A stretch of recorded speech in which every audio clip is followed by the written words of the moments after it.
Hi. Well, this one talks about the problem with pleasure. This is also found in the book of Ecclesiastes, and oh boy, buckle up for this chunk of Ecclesiastes. Hi, I'm Pastor Brenda. Great to meet you in this space. It's an honor. If you're liking this series, hit like, hit subscribe, and let's continue hanging out here together. All right. This is Ecclesiastes 2, 1 through 11. Are you ready? I said to myself, come on, let's try pleasure. Let's look for the good things in life. But I found that this too was meaningless. So I said, laughter is silly. What good does it do to seek pleasure? After much thought, I decided to cheer myself with wine. And while still seeking wisdom, I clutched at foolishness. In this way, I tried to experience the only happiness most people find during their brief life in this world.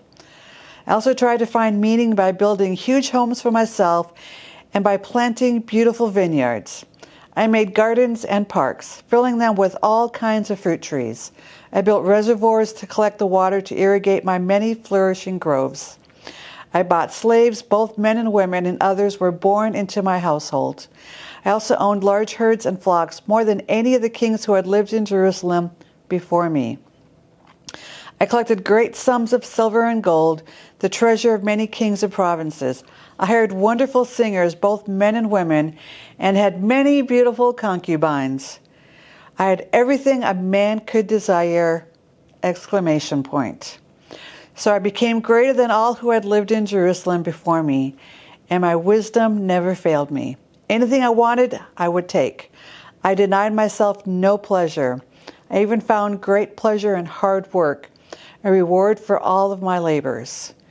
But as I looked at everything I had worked so hard to accomplish, it was all so meaningless, like chasing the wind.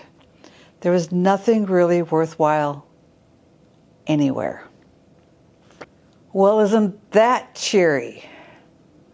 And have we hit a new low in this study of Ecclesiastes? Like this is in the Bible, and what are we to learn from this? So I mean, buckle up. Here we go. Verse 1 and 2. Let me just repeat that again, and just gonna go from there. I said to myself, come on, let's try pleasure. Let's look for the good things in life. But I found that this too was meaningless. Everything is hevel. So I said, laughter is silly. What good does it do to seek pleasure? When life becomes something where laughter is silly, something has gone wrong. And then we get this progression. Look at the progression of this chunk. He is wealthy enough to have water in a desert region to irrigate his vineyards, to irrigate gardens and trees, to irrigate a forest, maybe? I mean, it says it's Jerusalem. We know that is a desert region. And he has got enough plants, trees, vineyards, and it's meaningless? Whatever he wanted, he could consume. He says that. Then the seeking for pleasure progresses to wine, possessions, hoarding of possessions, needing slaves to upkeep the possessions. Pleasure has led to the downward slide of dehumanizing the other just to maintain the pleasure. Think about the excessiveness of pleasure. Doesn't it always involve the dehumanizing of someone? And think that one through. Someone is always going to be dehumanized. And he concludes, verse 11, everything with pleasure became like chasing the wind. There was nothing really worthwhile anywhere. There is a problem with pleasure. Now, I think if you ask most people, or maybe you would say that the problem with pain is the biggest reason why they don't surrender to God. I mean, with pain you get is like, God, why did you allow this evil to happen? God, why did you let that hurricane hit those innocent people? God, where were you? Are you good? I prayed to you and you didn't answer my prayer, and this caused pain, so I am out. This problem of pain is why a lot of people don't surrender to God. And again, is that you? But here's some truths that we have discovered here in this church. When you know pain, you also know joy. Joy is this super emotion, and when you're in pain, you get these moments of joy where you are crying one moment and just gut rolling laughing in the next moment. That's a beautiful moment. Another thing about pain is generally there's always a purpose to it. Pain has a way of refining us. Now that when you're in it, that is not comforting, and it sucks. But pain does have a way of refining us. Pain is our beginning. Something is growing and changing. And then there's an ending that happens. Something, pain usually starts with an ending of a relationship or a job or a situation, and it just hurts. But that ending becomes our beginning to something new. And you can somehow find purpose later, not in it. So if you're in pain right now, I'm not belittling you at all. But there's something very refining about pain. As you will see here, you cannot find that in pleasure. Pleasure fails to satisfy. I have some brain science coming up that's going to back this up. Pleasure leaves you with a deep emptiness. Meaninglessness comes from being weary from pleasure. And when you're on the pleasure side, there's no refinement and there's no purpose. There's just this downward slope to dehumanizing another person. There's no refinement in pleasure. And having a meaningless life triggers that ache in our soul that never gets answered. So, conversation question, just to talk about. Have you ever had anyone say to you when you're making a purchase, you deserve this? You deserve what you just bought. How did that make you feel? Talk about that with your people.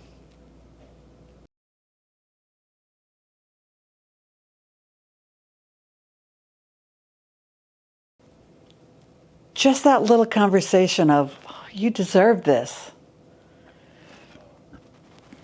It doesn't sit right in your soul, right?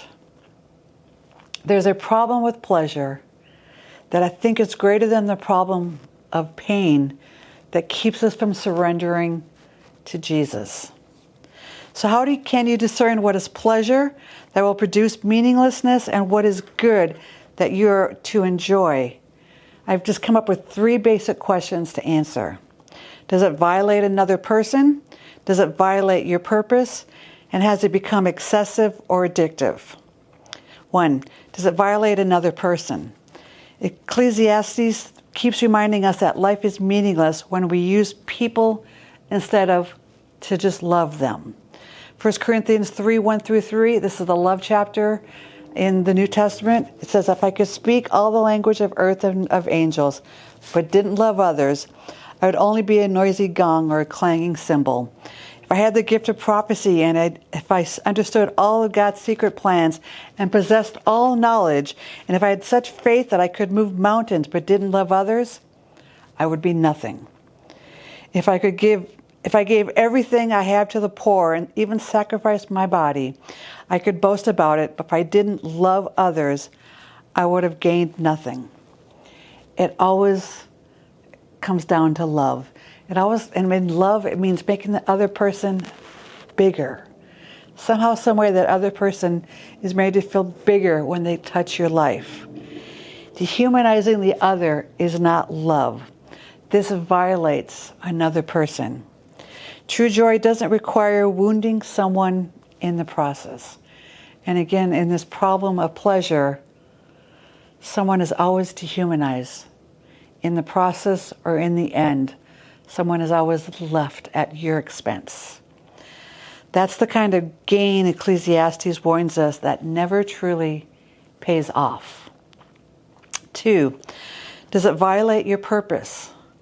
Your purpose, again, we find it here in Ecclesiastes. We say this every week, Ecclesiastes 12:13. That's the whole story. Here now is my final conclusion. Fear God and obey his commands, for that is everyone's duty. Don't think fear of God again as in, fear God. It's in the chaos of the hevel, when everything is smoke and I can't grab onto it, I find my placement in a God who is greater than all this hevel, and I become rooted into that. That's fear of God. And this is repeated at the end of Ecclesiastes on purpose. Anytime a pleasure pulls you away from who God made you to be, it becomes chasing the wind. You'll see that constantly throughout this book of Ecclesiastes. When the pursuit of pleasure replaces the pursuit of purpose, even good things lose their joy. Which brings us to number 3. Has it become excessive or addictive? Chapter 2 again, 10 and 11. Anything I wanted, I would take. I denied myself no pleasure. I even found great pleasure in hard work, a reward for all my labors. But as I looked at everything I had worked so hard to accomplish, it was all so meaningless, like chasing the wind. There's nothing really worthwhile anywhere. That's straight Bible, people. Excess turns delight into dullness. Addiction turns freedom into slavery. We start out with the behavior that gives us pleasure for rational reasons. When this behavior hijacks our brain reward pathway, it begins a life of its own, and this becomes addiction. The great irony is the more you reach for pleasure, the less pleasure you actually get. You understanding? So let's look at this brain science about pleasure. Now I'm going to simplify this, hopefully not too simple, but to understand this great visual of how our brain works. Pleasure and pain are linked in our brain. Kind of interesting, huh? The brain has a pleasure-pain balance like a seesaw. Okay, so we have pain and we have pleasure, and sometimes we have pleasure, sometimes our pain is greater, and the brain just wants us to keep this equilibrium. When we experience pleasure, and it could be food, social media, gambling, shopping, it's not just drugs, the brain releases dopamine, right? You've heard of this. To keep balance, the brain automatically pushes back with pain or discomfort afterwards. The brain wants to balance the seesaw. So you're having a great dinner with some great friends. This simple example, but I think you're going to track. You're having this wonderful, pleasurable dinner with great friends. You've had some really great food, great conversation. It's so good. And then you decide, let's just order the dessert. And that dessert was rich and big and full, and now you are having some pain. The brain is just doing what it's just going to do. Or you've gone on a big shopping trip and you had a budget, but you blew your budget. You get home and you realize this, the pain comes in to balance the seesaw so you don't do it again. Okay? You see this? So every pleasure we do comes at a biological cost because it affects our brain. Too much pleasure creates a dopamine deficit. If we constantly push the pleasure side of the seesaw, the brain just compensates harder. It's got to get back into equilibrium. So if we keep pushing the pleasure and the brain's going to keep pushing the pain, all of a sudden everything is messed up and your whole system is messed up. Basically, your baseline mood will drop below normal. And this eventually produces symptoms like anxiety, irritability, depression, and cravings. Now, you're probably visualizing every tragic movie you've seen on Netflix. I want you to. Because this is how our brain works. People then seek more stimulation just to feel normal again, just to get the brain, got to get more and more and more and more, just, and the brain just, oh. You do realize, again, this is more than drugs. Modern technology, what we have here in our phones is giving us pleasure at our fingertips. This could be, social media connection. This could be just talking to somebody. This could be shopping. This could be porn. This could be gambling. Modern technology has drugified everything. No longer is it just a shopping trip to the mall. It's a shopping trip every day on our phone. They've drugified technology. And our seesaw in our brains are mismatched to the current culture because we are surrounded by pleasure at our fingertips. Seeing the problem? And seeing how this pleasure is creating a meaningless life and a lot of stress on our bodies. This is a quote from a Hidden Brain podcast episode, The Problem with Pleasure. And it's this quote from the podcast sounds right out of the book of Ecclesiastes. They said, despite living in the most comfortable societies in history, rates of depression, anxiety, suicide have increased. The idea, too much pleasure actually makes people less happy. Doesn't that sound like what we just read in Ecclesiastes? And this is the Hidden Brain podcast, studying our brain, giving us some science, saying the same thing. So here's your next conversation question. Hope you're with your people because you want to talk about this. How does this brain science help you deal with this problem of pleasure? What have you seen? What are you learning? Share that with each other. Go.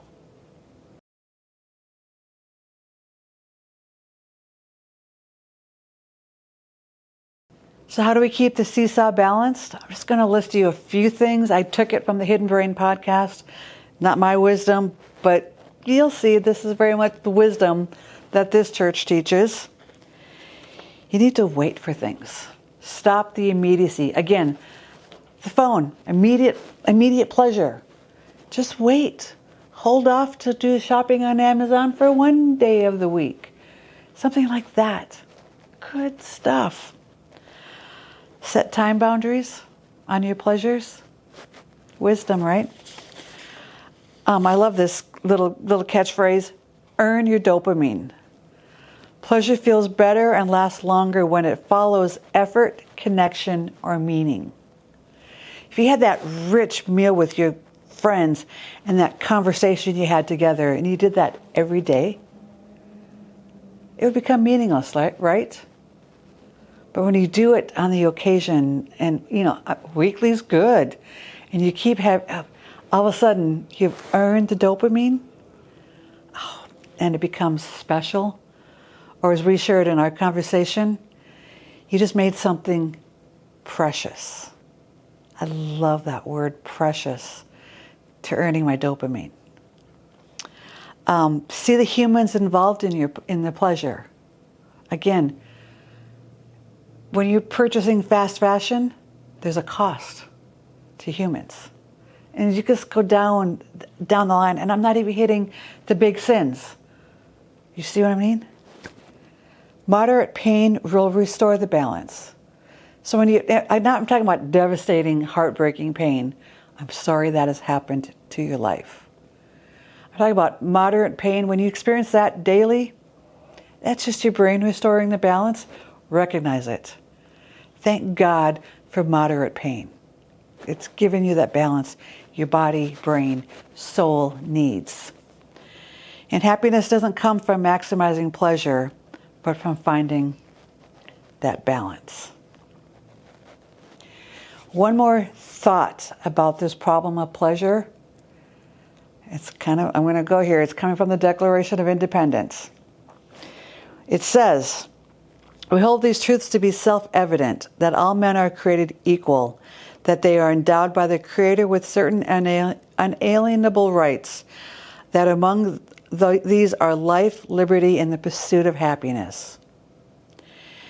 Today in this culture, this gamified, dopamine-filled culture, this pursuit of happiness has become replaced with the pursuit of pleasure. That doesn't shock you, right? But when you look at our founding fathers and when they wrote this, what they were saying was not the pursuit of happiness. I mean, they were, but they were talking about another synonym called virtue. It was the pursuit of virtue. Now, when it comes to unalienable rights, that's what this means is it's a right that cannot be legitimately be taken away, surrendered, or transferred because it belongs to a person by virtue of being human. Here's that dehumanizing effect of pleasure. The pursuit of pleasure is going to dehumanize somebody. But we have this unalienable right because we are humans. And we don't dehumanize somebody when we are pursuing virtues. In fact, Ben Franklin famously had a list of 13 virtues that he was trying to pursue on the regular, and you might giggle at a couple of these if you know his history. But this was what he's famous for, and think about what they wrote into our Declaration of Independence.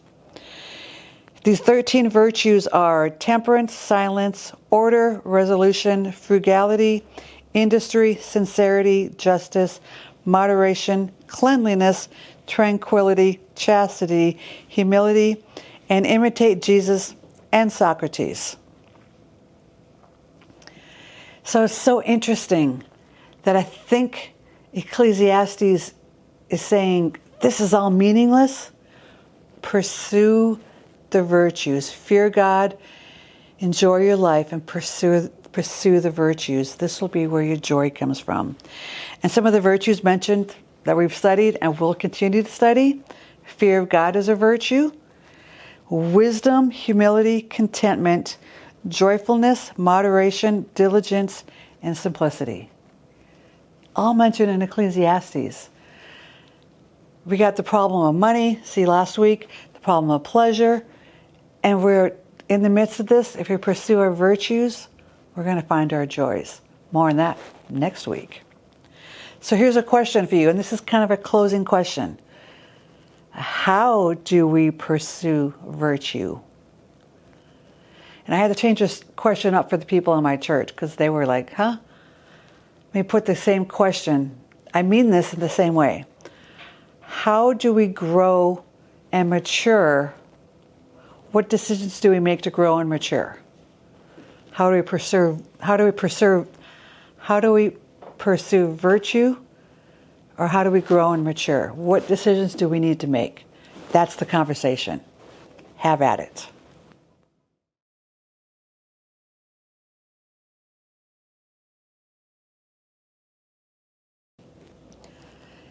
Did you have a great conversation about all the little decisions you need to make to live by your virtues?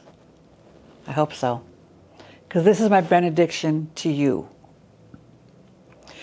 In the midst of all of this hevel, and in the headlines, in the culture, on our phones, there's so much hevel, there's so much meaningless going on. You get the choice to live your life by virtues. The virtues you have chosen. And that matures you into who you already are. This is the beauty of the way of Jesus. You begin with grace, and then God just matures you into who you already are by pursuing these virtues. Maybe you want to make a list of these virtues as some kind of manifesto. I'm going to live by these like Ben Franklin did. I'm going to live by these virtues, make these consistent, small, deliberate tweaks. And all of a sudden, this crazy life that feels so meaningless will feel meaningful. Live that life. I'll see you again.